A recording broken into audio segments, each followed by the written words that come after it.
Media এখন দালাল।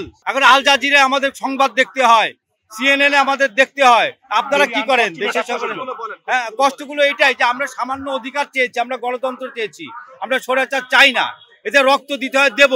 আমার পরিবার আমাকে বলেছে তুমি রাস্তায় যাও, আমার ছেলে গিয়েছে, আমিও এসেছি, আমার ভাই বোনেরা গিয়েছে, আমিও এখানে দাঁড়িয়েছি। আমি একজন সাংস্কৃতিক কর্মী, আমি সুস্থ পরিবেশ চাই, শান্ত পরিবেশ চাই। আমরা কারো অন্যায়কে অন্যায় বলতে চাই, কালোকে কালো বলতে চাই, সাদাকে সাদা বলতে চাই, এর বেশি কিছু আমরা চাই না। সেই অধিকার আমাদের নাই, কথা বলার অধিকার আমরা ফিরে পেতে চাই, এটুকুই আমাদের বলার, নাথিং এলস। এটা ভাই একটা ট্রাম্প কার্ড, এটা চেয়েছে তারা মানুষের দৃষ্টিকে অন্যদিকে ফেরাতে। Jamaat Shibir not a factor. Jamaat Shibir কয়টা লোক করে? সাধারণ মানুষ আজকে রাস্তায় এসেছে। এরা চেয়েছে যে একটা ফাঁদে ফেলানোর জন্য, যেন আমাদের গুলি করলে এখন তারা বলতে পারে জামাত শিবিরকে নিষিদ্ধ করা হয়েছে, ওই জন্য ওরা গুলি চালিয়েছে। ৭১ জামাতে ইসলাম আর কিছু নয়। ৭১ জামাতে ইসলাম রাজাকারি করেছিল, 2024-এ দেশের বিরুদ্ধে কাজ করছে আওয়ামী লীগ। আমরা এই আওয়ামী লীগ, ছাত্রলীগ এদের বিরুদ্ধে আমরা দাঁড়িয়েছি, কারণ 24-এর রাজাকার তারা।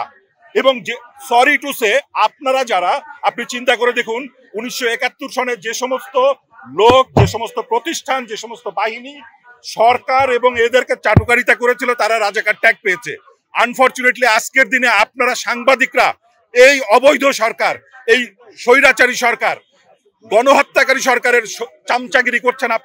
আপনারাও সেই রাজাকারের দলে পড়বেন, আপনারা রাজাকারের দলে পড়বেন যদি এখন ওই চামচামি কন্টিনিউ করেন। একটা কুকুরকে কেউ মারলে তার প্রতিবাদ করা হয়, বিড়ালকে মারলে প্রতিবাদ করা যায়, একটা মানুষকে মারতেছে, কুকুরের মতো মারতেছে, এটা তো অবিচার।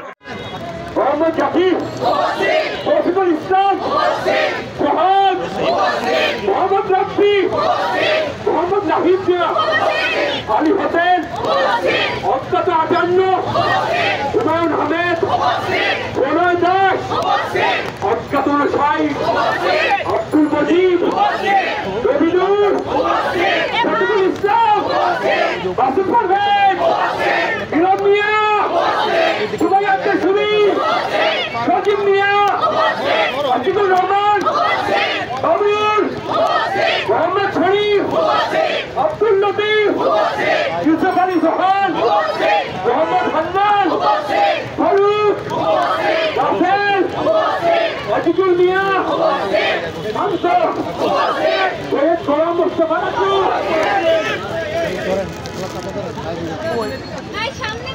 অজ্ঞাত শাইখ, মনির হোসেন,